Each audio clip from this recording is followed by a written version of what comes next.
Hello, everybody. Welcome to today's Etchr Studio event. My name is Tara. I'll be your host for today. I am here with Viktoria. She will be demonstrating how she creates color schemes from limited choices and how paint markers can help you improve your knowledge of color and color theory. I will be dropping in a couple of social media links throughout the event, and I will put in our photo reference for today. We'll have our feedback survey and just a couple other things to drop in throughout the event. If you have any questions, please put them in the comment area with question capitalized so that I can easily pick it out.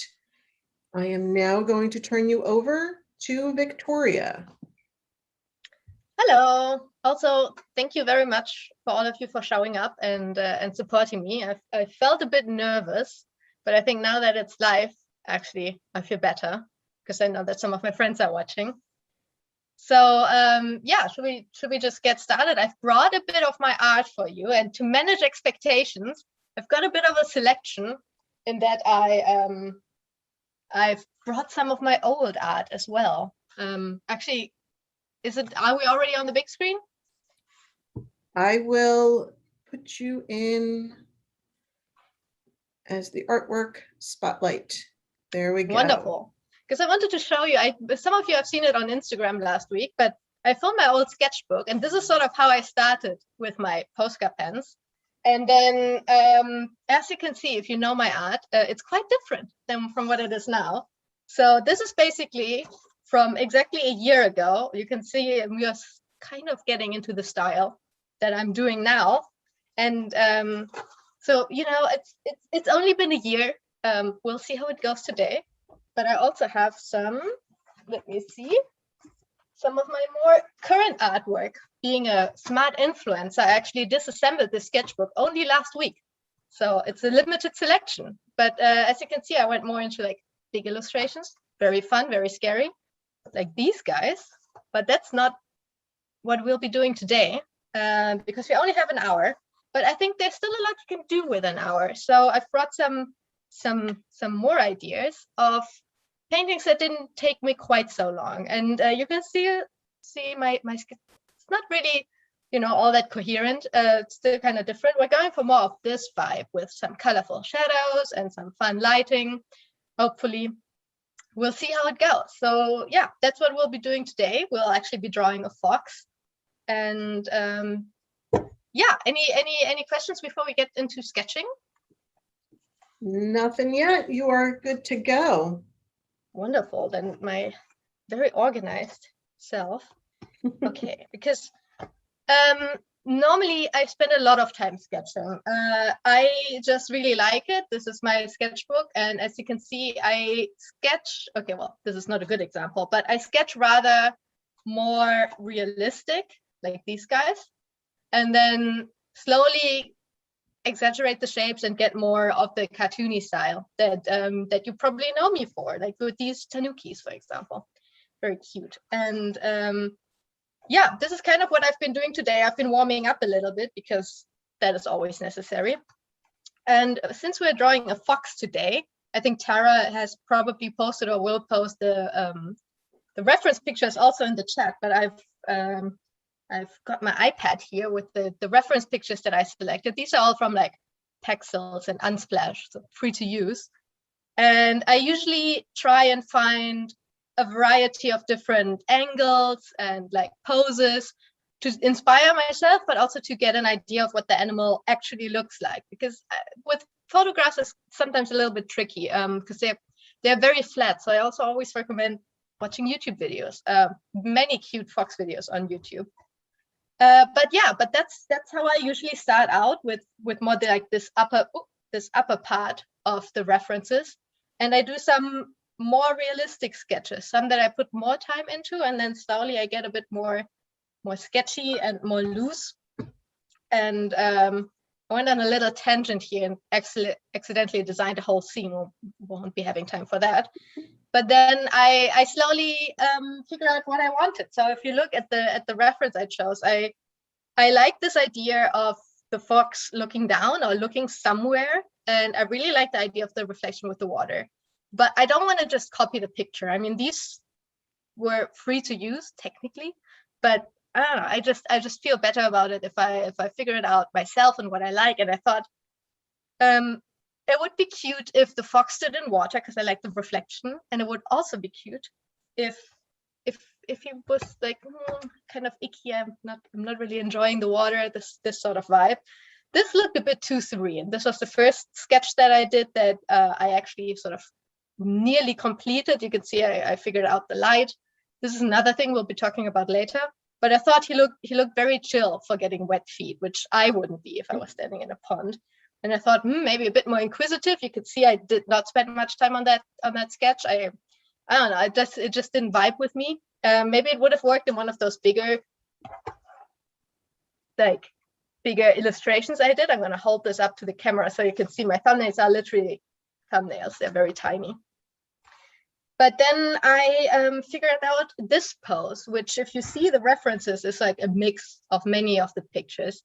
And I thought he was like walking through the water, having a good time. And you can see I keep exaggerating the shapes. Because this takes a long time, we'll not actually be doing much sketching now today. I've prepared this for you. This is something I finished earlier. I always wanted to say that.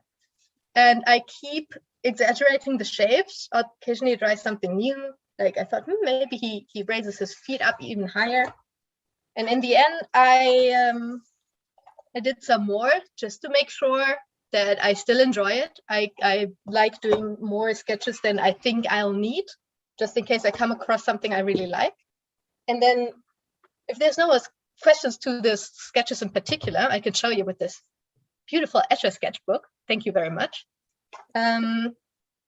I can actually show you a sneak peek of a painting I haven't shared on Instagram yet. You've all seen this probably because many people started following me after I posted this one. Thank you very much. But I've also since then completed these cute monkeys, which will probably go up sometime next week. And this is a bit more of what you can see we'll be doing today with the fun lighting up here, but rather simple illustration all in all, like not a big background. Started on some birds here. Let's not get into it, but this is the sketch that I've created for today. So you saw the sketches I did before. I disregarded the whole walking pose because again, the fox looked so confident and happy to be in the water, which again, I don't think anybody would like wet feet. So I thought maybe he'd be standing in the water on his way to some investigate a lotus flower or something and raise up one of his little paws. And then what we're actually talking about today is color palettes. Yes, a lot of talking from me already, but let's get into it. As you can see, I already selected some colors. If you've seen or downloaded the reference pictures, you know that I included some possible color schemes. Some come from these paintings. For example, here I like the orange fox with the blue background, I think, and the sort of blue shadow, I think looks very striking. I also like this more for the lighting with the strong rim light. And I selected some colors that I think would look good together. And as you can see, we're sort of a mix of these two color schemes. Because what I'm thinking we're doing is I want the water to be, let's take a step back. How do I actually think of the color schemes? The thing is I have paint markers and I do have a lot of them. I mean, I have many, too many probably. You can see all of the colors that I have here. It's still difficult though, because when you're trying to figure out what to draw, especially if you use like strong light sources like I like to do, especially recently, you always need a lighting color, a normal base color, and a shadow color, and probably even sort of something for line art or something. So of every color you want, you need 3, or you need to do something a little bit different. And so today, I wanted the fox to be orange. I've made them this sort of coral color before. I've also made them more of a red color before, but today I wanted to go with like a classic orange. And I wanted, if you've seen my more recent art, you can tell that I'm really into the like beams of light hitting the character. I want to invoke the same feeling. So I want a warm light coming from the top right, from here, going down. Don't know if you can quite tell, but I've sketched in a little bit where I want the light to hit. As you can see, I make quite detailed sketches. But I also want, because some of the light will be falling past the fog. Ooh, let's try not to do this again. Some of the light will be falling past the fox and onto the water and be reflected up again. If you've ever taken a class on like color theory and how to light things, you've probably heard about reflected light. And I want the reflected light as well. I want the fox to have very strong shadows, very strong light. And then for the reflected light, I chose this aqua color, which is very opposite of the orange. So I thought it would be quite striking. Yeah, so this is what we're drawing today, and I'm just gonna get started doing that. And yeah, I'm looking forward to you watching me and answering your questions if you have any. So yeah. Oh, maybe one more thing. Normally I start with the background, but because we don't have that much time, I won't do that now. But just for your information, I want the background. I have a little bit of a bush, I guess, in the back. I want that to be this dark bluey green, this color. And yes, I know all the colors by heart. It's terrible. I use these markers too much. And I want the water to be an even darker bluey green. And the reflection is kind of just sort of black and some white highlights. If you've ever seen, if you have a dog and they've ever jumped into a pond, you probably know what I'm talking about. So the dark ripples of the shadow and the white highlights and reflections from the light hitting it. But we'll see how far we get with this, and we'll start with the fox because that's the most interesting. And as usual, I start with white, just because I will forget it otherwise. And yeah, let's get started. This is my sheet of many colors where I prep my paint pens. I've pre-shaken them, so I hope it'll not be too noisy. We'll see how it goes. Yeah. Victoria, are you using the hot pressed or the cold pressed? I'm using the hot press. I would recommend using very smooth, heavy paper, because otherwise like I use these, I can't really see it a little bit. I use these plastic tipped 1M size markers for Posca. And the paper, if it rips up, it gets stuck in the tips and it's really annoying. So I use very smooth, sort of stable paper. Yeah, I agree with you. Hot press is far less frustrating. Yeah. I used to only use cold press when I did watercolor, and I hated hot press. But now I have a use for all the hot press watercolor paper I've bought over the years.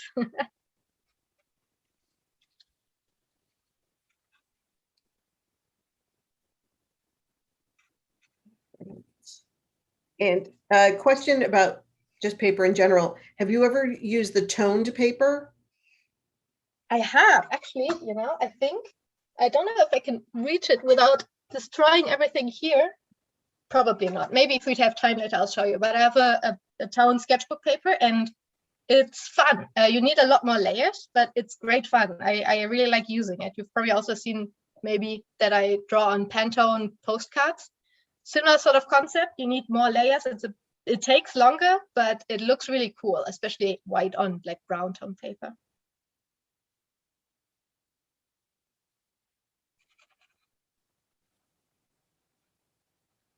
So while she's starting, I am going to drop the link to her mini workshop. This happens on June 4th. It's 90 minutes and cost about $6. Well worth the money and time. Victoria will go into more depth on color, image, placement, and have a lot more time to complete the piece too. Yes. If you've seen in the beginning the anteater, for example, or the lynx painting, we'll be doing something more like this, like a full illustration with an actual background, not just a spot illustration like this. And we'll also be drawing a lion, which very cool.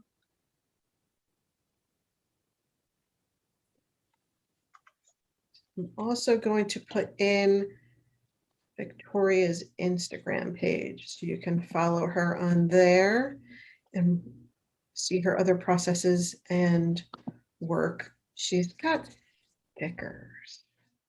Yeah. Fun.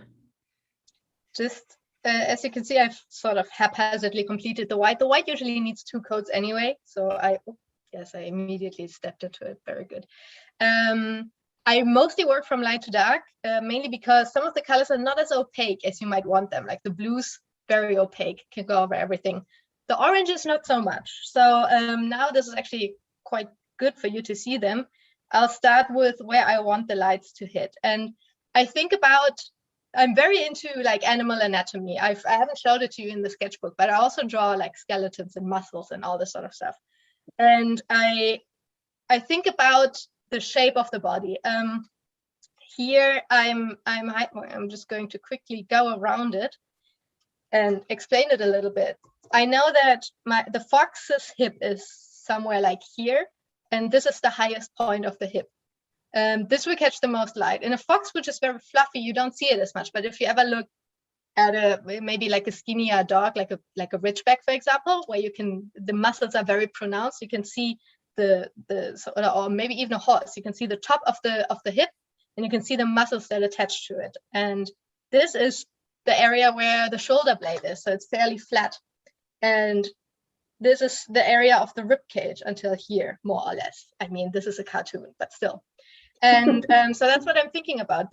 Where the rib cage stops, and before the hip starts, there's your waist, I guess. Also an animal's waist, which is a bit thinner. And if you look from the top down, the animal has this sort of shape, where it at the rib cage and at the hip, it goes to the side a little bit.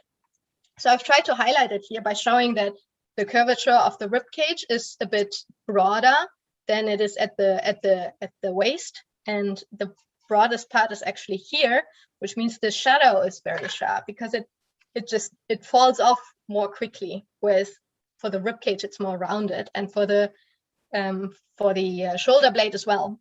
As you know, if you're ever looked at an animal skeleton before, animals have their shoulder blades up at the side of their rib cage and not at the back of their rib cage like we do. So it's usually quite pronounced, and you can often see it. And if the light is coming from the top like this, it usually falls all the way down to until the body turns again and the rib cage turns to the front.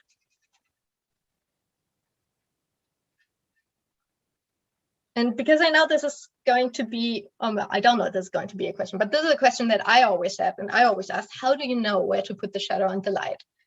You don't. I don't. I usually try my best. Doesn't always work. As I just explained, this is sort of what I think about. I'm better at placing lights, I think. I'm not so good at placing the shadows. I usually just try to look where the crevices are, like between the thigh and the body, or I just commonly put the behind legs all in shadow, even though they probably wouldn't be. But this is a simple drawing. It's a minimal illustration, and you have to make sacrifices somewhere. So yeah, I try to keep it simple, because at the end of the day, it's for your illustration to look good, you need people to look at what you think is the best part. And for me, the most interesting part is the face, which is why there's a lot of detail here, and the cool light down here, and later on the reflection. We'll see about that. But I want to highlight this with the big shape of light here and the rim light that we're coming to later. Rim light, actually, I'm going to add last, probably, even though I just said I usually work light to dark. But I think it works better when you add it in the end. It just looks nicer. See, now we are at a crossroads, because I know there's light color on the face, but I don't know where exactly, because I don't really know how faces work. So we're just going to try our best and go for the bridge of the nose and basically the forehead, the top of the head. I'm thinking that the light's coming from here, so there should be a shadow here from the behind ear, from the left ear, going across the forehead. But I think if I did that, it wouldn't look as good. I think this is something you can add really well when you're drawing more realistically. But I don't really want to noodle with it and hope that it turns out fine in the end. So we're just going to go with one big shadow, the big light shape. Also generally a good idea because it makes it look more cohesive and like you actually know what you're doing. I'm going to drop our feedback survey in here. Please take a moment. It takes 2-3 minutes tops to fill this out. Please let us know how we're doing, what you'd like to see in the future, and it is anonymous. And you're doing an amazing job explaining everything, Victoria. Thank you so much. Thank you. I mean, I do like to hear myself talk, so please feel free to interrupt me if it's not interesting anymore. It's art. It's always interesting. Thank you.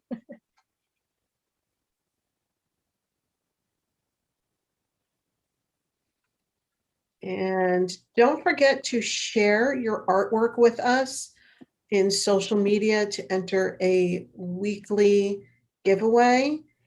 I'm going to drop that information in here as well. This is for our Etchr community. If you use the hashtag Etchr Studio in Instagram or Facebook, that enters you into a pool of people for our weekly prizes. It's different every week to keep you on your toes. It could be a workshop, it could be a voucher, it could be a sketchbook or paintbrushes. We have a lot of products out there and a lot of new products coming out as well. So feel free to use the hashtag Etchr Studio. We want to see your work. She's deep in there with her orange foxes coming to life. Oh yeah, actually, I hope somebody else is also drawing. I've taken great care. Oh yeah, something I didn't explain about the references pictures. You may have seen, I'm not going to pull it up now, but you may have seen I've added some black-backed jackals at the bottom, which you are right in saying that's not a fox. What are you talking about? But they are very similar to foxes in that they are very sort of similar body shape. Their legs are a bit longer. They're a bit longer and thinner in general. But it makes it much easier to see their anatomy under the fur because the fur is much lighter. And it makes it easy to see their paws, because if you've Googled fox pictures before, they're usually in a forest or in some snow. You never know what their feet look like. And then they're also black, so they absorb all the light. With jackals, they're usually in sort of arid, deserty grassland regions. You can see it really well. So yeah, this is your PSA. If you're drawing an animal and you have no idea what a specific body part looks like, you can't really find good references for it, look at similar animals. Also, if you don't know a good pose or something, if you look at similar animals, you may have some good ideas. In the reference pictures I shared, there was one picture of a jackal where he was standing and looking at the camera and sort of with the body to the camera and then the face turned. And I really liked that pose. There was one I considered before. I didn't end up using it. I mean, it is kind of similar, but yeah, that's if you look at foxes, what's also good is those Indian or Asian dhole dogs. I'm not sure how they're pronounced, DHOLE. Very cute, also fairly similar. I'm gonna have to concentrate for a bit. But now I'm back with you. That's it. That's a really good tip as to looking at animals that have similar body shapes. It's like you're gathering the information to build a better, stronger image. Exactly. And especially if you're drawing more cartoony, right, it's not as obvious. Obviously, if you draw very realistically, maybe you'll see the differences. It's good to be aware of what the differences between the animals are. But generally, you'll be able to get away with it, I think. As you can see, I'm leaving space where I think the shadows will go. Well, I'm trying. I failed here, but well, we'll just gloss over that. And yeah, we'll see how it goes. Oh, no. Touch the camera again. Oh dear. That's okay. Getting seasick just looking at it shaking. Don't do it. Don't look. Now, are you using the fine nib, the ultra fine nib, the bullet? Generally, I'm using the 1M fine tip or extra fine tip. Not sure how they say it, how they call it. I started using the 3M that you've seen me use before. This is actually an old marker. In Posca markers, you can put your 1M tips in 3M pens actually, which is very useful, which is what I did here, for example. This is technically a 3M marker, but you can see I put in the small, if you're like a makeup artist, you can put in the small nib. I think it works better. In my opinion, it rips, like, contrary to what I thought it would, it rips up the paper less. Sometimes it does, but I feel like it glides more easily over the paper instead of grabbing onto it. So I prefer the 1M. I also have this in the 1MR, yes, which is a very super fine, but only because this color is not available in any other color. This is Glacier Blue, which is fun. I'm going to be using that for the shadows today. Yes. It depends on how big you draw. I mean, this is quite big for me. I draw fairly small. So the 1M just works better for me. If you draw on A4 pieces of paper or like letter size, you can get away with the 3M easily. All right. We've done the main body color and the highlight color. I'm looking at the face. I'm like, I'm not quite happy with this. I think I'm going to like half and half it. Just like this is where, because you cannot really see how the face, like the shape of the face. I'm going to just put the left side of the face in shadow. And we'll see how we fare with this. If we like this more. I like this a bit more. But let's swiftly move on. I said before that I wanted the difference between the highlight and the shading color to be quite stark. I'm picturing like a light, bright sunlight coming through, but maybe like coming through trees. So it's not actually that light. It's just, I mean, it is orange. I normally also really enjoy using this very highlighter yellow. But I want the shadows to be quite deep. And now we're at a bit of a crossroads because I could either go with red for the shadows, which is just like a deeper version of the orange, or I could go with blue for the shadows. Generally, I prefer using blue when I do watercolors, for example. With Posca, I don't know, I always tend to use the same color, but I think today we're going with blue because he is standing in water. So some of the reflected light that we'll draw in later is going to be this aqua color. And I think then it'll just look better if the shadows are also blue. So we'll go with this. If you're wondering why I'm leaving stuff open, this is like the white neck.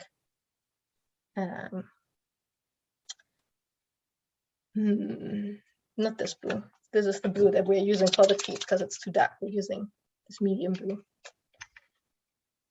Good thing I thought about it before painting.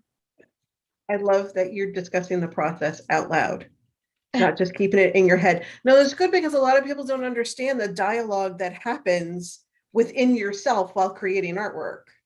Oh yeah, all the time. Like if you wanted to see me come up with this color palette, I basically had my sketch and then I put this here and then I silently stared at it for 5 minutes. Like I wanted to use the coral, but then I wasn't sure about the highlight color. So I wanted to also use the orange, but then should I use the yellow or the apricot? And what should I use for the, this is basically how it goes. So if you ever look at all the artists you like we have an artist group chat on Instagram, maybe some of them are even watching. Basically what we do is just we stare at the colors that we have and we hope for the best. And then if you do it long enough, suddenly it will. I've showed you some of my old paintings. I chose the nice ones, but there are some real gems in there. If you scroll very far back on my Instagram, yeah, you would. It's tricky sometimes. No, it's important. This whole process doesn't magically happen. Yeah, there's a lot of time and energy. Yes. Yeah. That all being said, I'm gonna drop the link for the mini workshop. It is, again, it's June 4th. It costs about $6. and 90 minutes, well worth the time. And there'll be, you'll be working on a lion, and there'll be more time to ask questions and work along.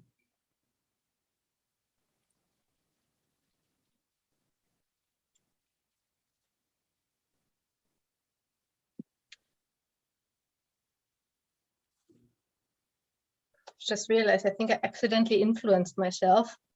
For those of you who have seen the video on Etchr's Instagram that I recorded to promote this little live demo, I showed a picture of 3 red pandas, and I think I used the same colors for the body color, the highlight color, and the shading color. So the mind works in mysterious ways. If you're wondering why I'm not shaking as much, it's because I pre-shook all my colors fairly well. So yeah, normally when I'm just drawing by myself, I spend a lot of time just shaking and pressing and drawing and trying to get the color to look good.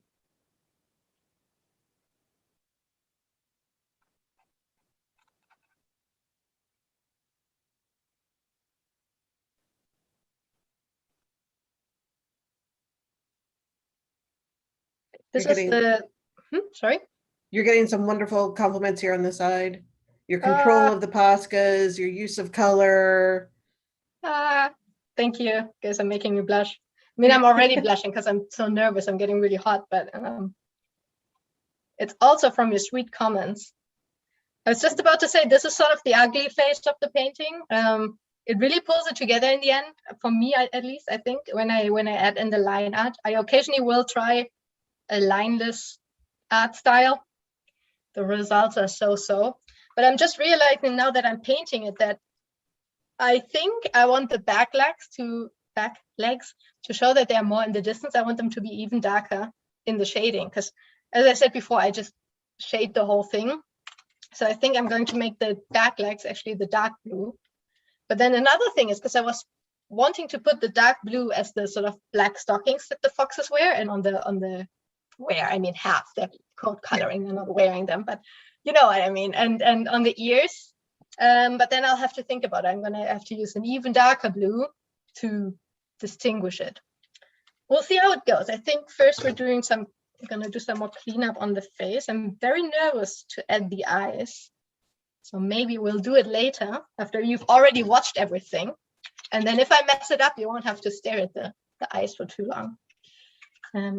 So I think first adding a second coat of white in the ears.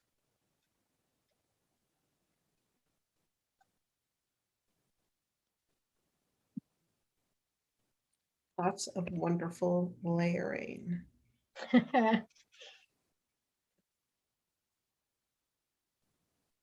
And little to no cleanup because it's all in a paint marker. Exactly. Although I do sometimes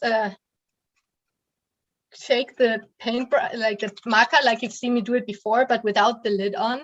And especially for juicy markers like the blue one, it just goes everywhere. So on my table there, you've seen it before. There are quite a few paint splotches. But generally, if you're being smart about it and not like me, that's true. It's very easy cleanup. And we are about halfway through. I think we should at least be able to finish the fox, if not the background. Great. Let's see if we get a start on it. Okay, I'm gonna let the ears draw for a little bit, but I'm going to already add the dark blue to the back legs. And I already like this much better. It's really popping off the page and coming to life. Yes, that is what I was hoping it would do.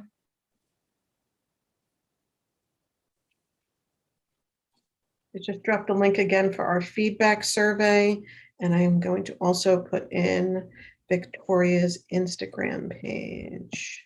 Oh, yes. Come follow me. I promise it's more fun. Followers. It is fun. It's not as cringy because you don't hear me talk all the time to cope with my nervousness. You are doing wonderful. There is nothing wrong with the chatter that's going on. It's all good.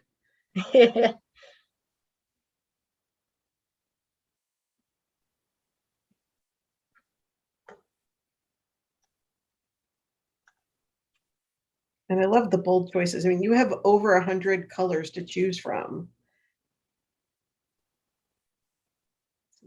Wonderful choices. Thank you. Good enough. I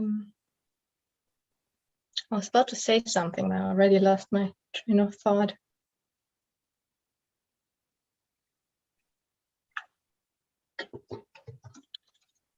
I'll clean this up a little bit. If you're wondering why for this part where I try to be accurate, I use the big markers, because my small marker is empty and I don't want to get my fingers dirty exchanging the nibs. Generally, I would recommend when you do details, use the detail marker.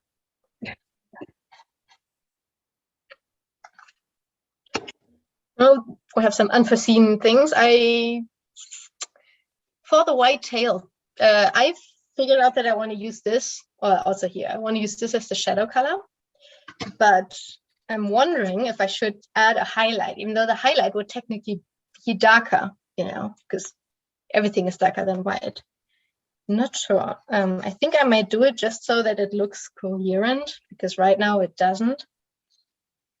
And I was thinking of just using a beige instead of a white for the main white parts, but I don't know. I like the face to have the white fur, so I think we'll just do that.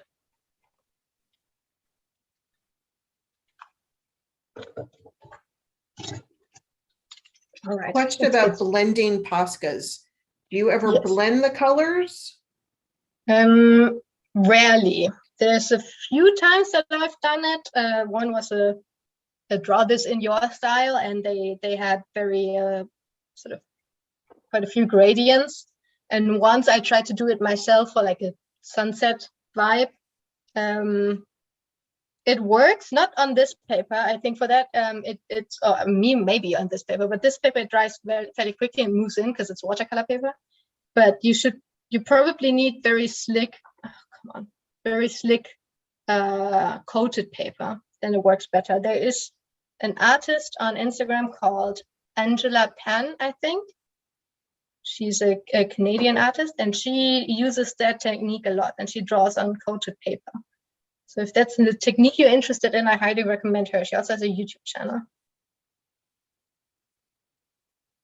You can also juice them out into a tray and just mix them together and use a brush, but you're going to get a different gradient on the paper too.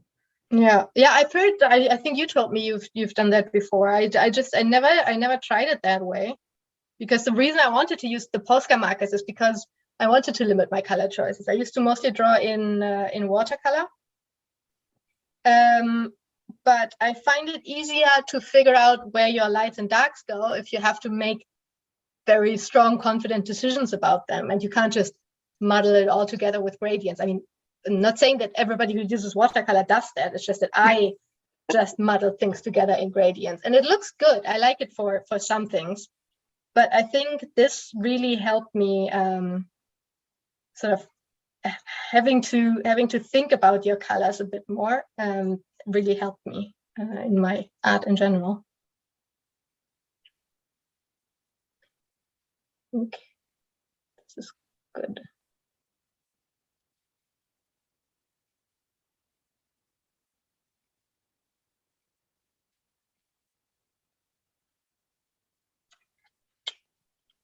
I think there's nothing for it, and we're going to have to go a bit more into the face, because I'm gonna have to maybe lean over this a bit more, so I'm gonna see my hair and probably my everything in here, but it's kind of a necessity because it's bothering me.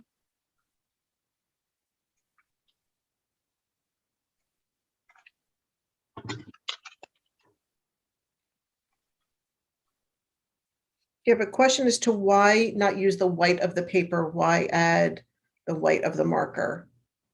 Generally because I do my sketching here as well, and I don't know. You always see the sketching line, and I think it looks a bit more coherent. Like you can't really tell the difference on camera, but I think in person it looks more coherent when everything is done with Posca, even the white parts. So I usually tend to do it. And then later on, if you have to do some cleanup because you accidentally drew over an area that was supposed to be white, it won't look as stupid if everything is already white. I think the Posca white pulls a little more blue, so it's cooler than the actual paper too.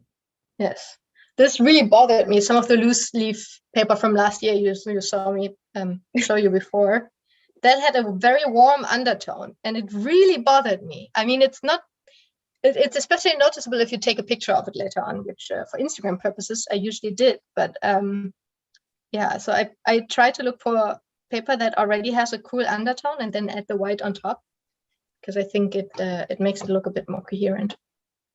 I also think I'm gonna have to add some shadow to the. That's not the color I'm looking for. So we have a question about that artist again who blends with the Poscas. Do you remember the name? There we are. Her name is Angela Pan, I think. I'm not sure if that's her full name or if that's just her handle. It's something like that. If you Google it, or like type it into YouTube, you should be able to find her quite easily, and on Instagram as well. She's really great.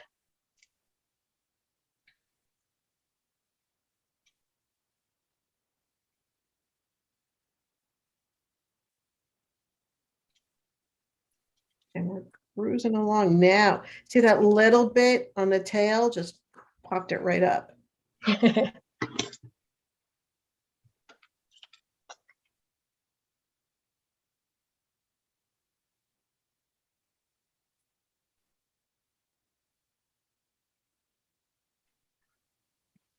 The artist she was talking about is right.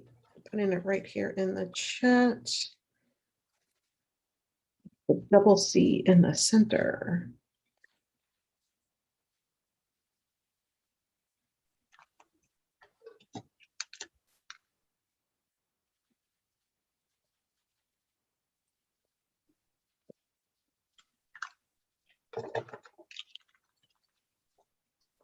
I am going to add a bit of the very light yellow. So you can see I've barely finished everything, but I'm already starting on the line art just because, you know, I really need the small one for this. Sometimes it bothers me that something looks unfinished, and I can't tell if it's because I don't like how it looks or if it's just because it's not done yet.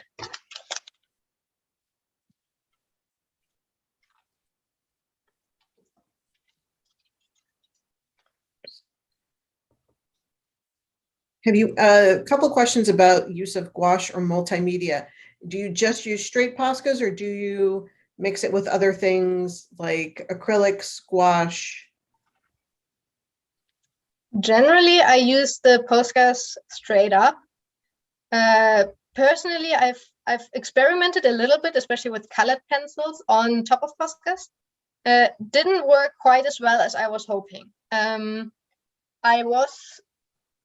I was thinking of using gouache for backgrounds, especially if they're very complex, because I can get more shades. I don't usually do it, for one, because I don't want to spend the extra time, and two, because yeah, as I said before, I've started using the Posca markers to help me figure out color, and I really enjoy using you can kind of see in the back, this is an illustrator I really like. His name is Dieter Braun, a German illustrator. I really want to improve on sort of shapes, making interesting shapes and interesting compositions, and being very minimal with it. And I think the complete freedom you have with gouache or watercolor to mix any color you like. I do enjoy mixing. I usually only use like a magenta, a cyan, and a yellow. It gives me so much choice, and yeah, I just prefer have less choice. I think it makes me more creative to have to work within the confines of the colors that I have. I know we had discussed that I use the Poscas as well. I like the fact that I can pick them up, work with them, put the cap back on, and there's no cleanup. I don't have to worry about it drying out because I know I used it, cap back on, and done. That's another big thing. It's also, well, I was about to say it's easy to travel with. Not really, because I have a whole big thing. Oh dear, I'm sorry, I hit the camera again. A whole big thing. So not that easy to travel with. But if you think about what colors you'd like to use before and you just use it for sketching, you can just grab the pens and go. And I like drawing in trains if I have to go on train journeys. For that, it's perfect. I think we're going to add some rim light now, just to see how it looks. So again, the light is coming from the top right and lighting this part of the body and the top part of the body. And some of it is reflecting off the surface of the pond. If you're wondering why he doesn't have paws, it's because they're in the water, and also because I don't want to draw them. And I want some of the light to be reflecting up on all the down planes, basically, everything that's facing downwards. Now, if I did it with gouache or with watercolor, I would be making them bigger because I could gradiate them out and blend them out. But this, I think I'm going to add it mostly as a sort of line art color. You can barely see it. I'm going to have to choose a very slightly lighter color, I think. Here you can tell a little bit. I'm going to move it closer to the camera in a bit so you can actually see it. We have a question about how do you recommend picking your palette? Did you go and start with singles, or did you buy a starter pack? How would you recommend for someone to start with the Poscas? The way I did it, I wouldn't recommend it, because I started with singles because I saw them, I thought they were cool. And I bought a couple of them, and then I bought my favorite colors, but then I realized they didn't really work well together. And then I thought, okay, I'll just buy like primary colors, red, yellow, blue, green. And that also didn't work together. So I recommend getting a set, first of all, because that's much cheaper. And then starting with, for example, the pastel set, which includes this color and a light blue. And they are all, because they're all pastel, they all sort of work together quite well. And then you can just experiment. The first can show it a bit more for everybody who came in later, but I started out doing mostly these scribbles. As you can see, my supreme color choice. This is actually when I bought some more. I was traveling and I went to a store that had many more colors than I did in my store at home. But some experiments don't turn out so well, some turn out quite well. But this is how I basically started. And also, this is when my collection grew. Let's ignore the tree. This is when my collection grew. I also tried to figure out some colors that look nice together and just noted them all down. For example, this is a nice color scheme. This is very simple, but also very effective. And then, yeah, I can also recommend looking at artists you like. What colors do they use and how do they use them? And then don't just, copy their painting, but just try and figure out which colors they're using and what it is about the colors that they're using that you like, and then buy those colors. So if you can get a set like the pastel set or the normal set, but they are quite pricey. If you want to start with single colors, get 3 or 4 colors that you think will work well together, like the corals and the blues work quite well together, maybe with a yellow, and start with that. Excellent guidance. I also am using these Etchr markers. They're an American brand, I think, and they are very cheap. You notice a difference in quality, but they're still good. They are mostly very opaque, and they have some colors that Posca doesn't have, like this very light color. And I'm gonna have to let this dry a bit more. Those are also good, and they're quite cheap. So if you want like a big set of colors to figure out whether you even like it, those might also be a good choice. And these ones are Molotow markers. They are quite expensive. I think they are a German brand, which is why it's a bit it's not as expensive for me because I am from Europe. In America, they might be more expensive. But those might also be a good choice. I think I'm gonna add more line art here. Yeah, they're about similar in price range in the States. Oh, okay. Well, then it's not so bad.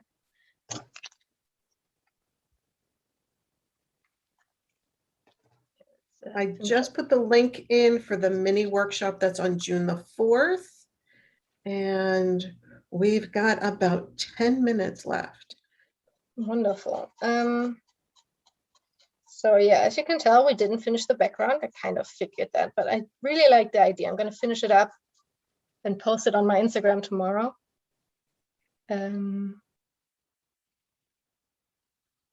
But let's at least finish up the fox, at least in part.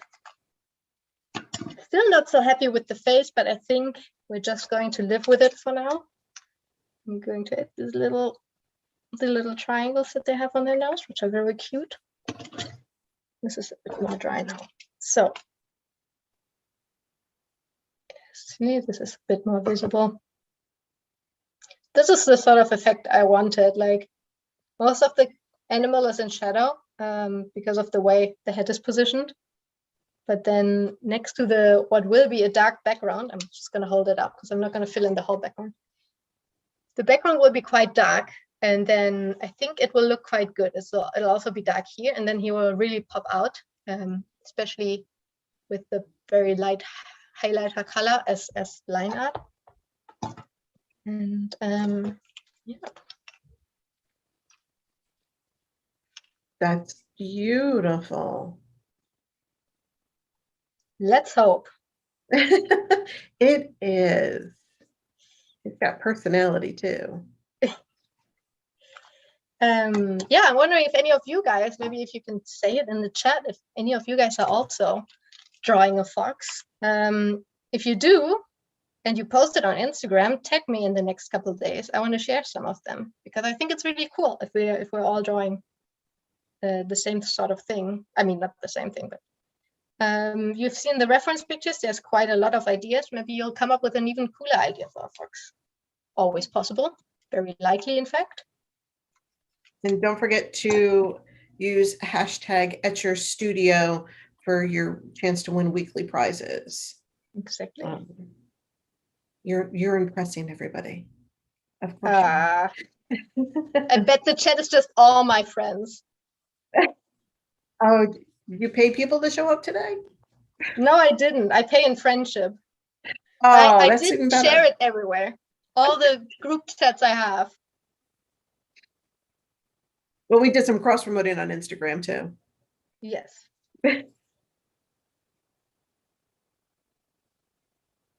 I'm gonna drop in our survey for today.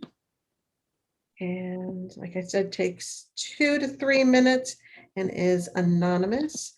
Let us know how we're doing and anything that you're looking for in the future. Yeah, let's see, cool sketches. Her art is so pretty. If we only have a couple of minutes left anyway, instead of me noodling away at these details that require a lot of concentration, if you have any more questions or if you want to see any other art, I can also do that instead. Also going to drop the link for the Facebook page that Etchr has.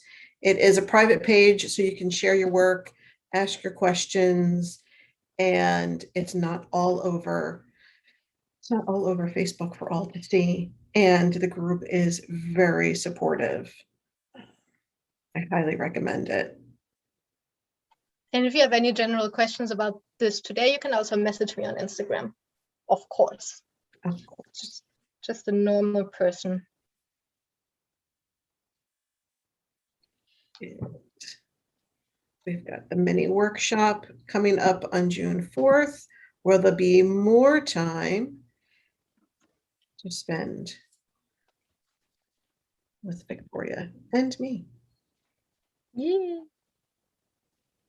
We haven't had any Star Wars puns in the chat yet, did we? Because I feel like you would have read them aloud. I would have read them aloud, and I was trying to behave. This is one of my favorite holidays. Yes. Yes. I mean, it was useful for me because there was no way I was going to forget the date today.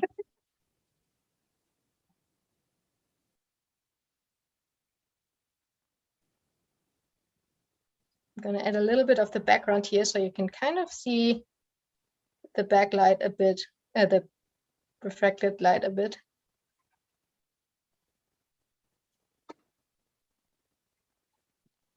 think I'm reading this right. How do you think about the light beams that you add color-wise? I guess it's your value choices.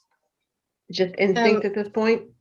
I'm going to switch to this just because it'll be a bit easier. I think about, in this case, I thought about where the spine goes. So I just made everything on one side light.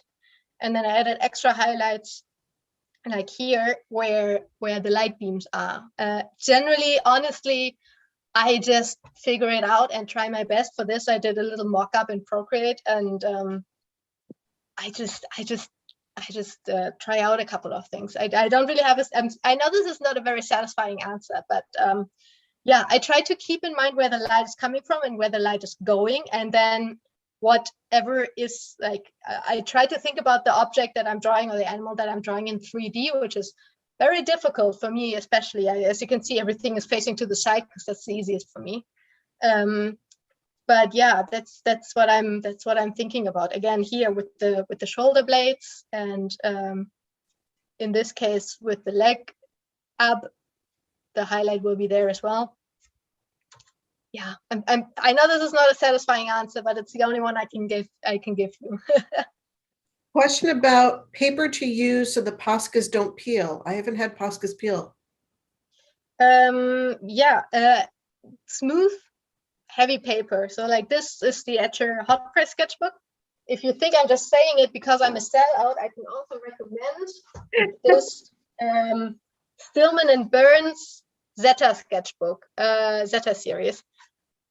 Both of them are not that cheap, but I think it's worth it, especially for this. Like, I mean, if your Poscas are filling up the paper, you know what to look for, and there's almost none of it here. Sometimes there is, but then I just rub over it and it's done. And then again, I think, in my opinion, the hard plastic nibs, the 1M tips like this, are better on the paper. They're smoother. Because also keep a light hand. You don't really need a lot of pressure. If the paint is flowing freely, you can just sort of have it fairly level to the paper and keep a light pressure, and then that's fine. I think the where do we have one? These ones, the felt tips, I think they rip up the paper more in my experience. But yeah, smooth, heavy paper. That's the best recommendation. Great advice. All right, we have a couple more minutes. If there are any more questions, please feel free to drop them in our question area in the comments.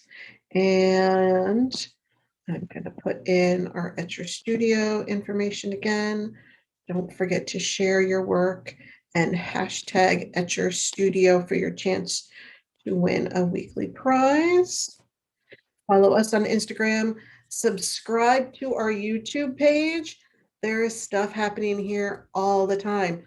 I'm back Thursday morning at 10 o'clock with another artist, and we'll be doing Procreate. Oh, I think I'm going to have to join that as well. I know. Have you ever tried refilling the Poscas?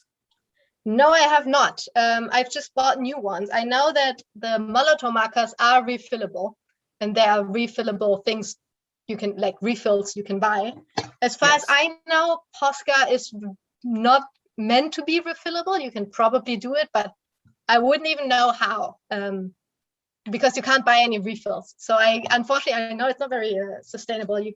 If you run out of a Posca color, you're gonna have to buy a new one. The good thing is, there's quite a lot of paint in them. I mean, I've been drawing with Poscas. daily for over a year now. And I've just now had to replace like 6 or 7 of them, of the colors that I use most of the time, like the light blue, this apricot, as you can see, and the aqua and the coral color. But there's still many colors that are still just quite a lot left. So yeah, it depends on how much you use them, but they do last quite a long time. And how do you fix mistakes? With good luck. With it. No, I mean, most of the Poscas are quite opaque. This one, for example, is not at all bright yellow, very annoying. I can demonstrate this for you here. You can see everything through it. Like, this is not great. For the colors I know that are not opaque, I always put them first, and generally I put the light colors in first, and then I often put multiple layers. Yeah, just hope for the best. If you've painted outside the lines, just add a background. That's my go-to. Why my backgrounds always get bigger is usually because I messed something up. Yeah, that is what I would recommend. I'm gonna put this a bit closer. You can see how far we've gotten. I mean, the face still needs a bit of work, but normally when I do the face, I draw like this, and this is not very conducive to filming, so we'll do that later. But I finished up the background and the reflection, and yeah, and you'll be able to see it probably tomorrow on my Instagram. And you can see I added a very light rim light for the highlight and reflected light down here. I'm gonna add some more details like this. I like adding, like, suggesting the fur texture. And we'll see. I'm still not quite happy with how I did the shadow shape here from the face to the neck. So this is something I'll experiment with. But in general, I think it went quite well. You did an excellent, wonderful job. The image will also be on our Etchr site and it will be used to help promote the mini workshop on June 4th, where we will be together again because we're a team. Thank you, everybody, for coming today. What a lovely way to spend my morning and Victoria's evening. If there are any last questions, now's the time to drop them in.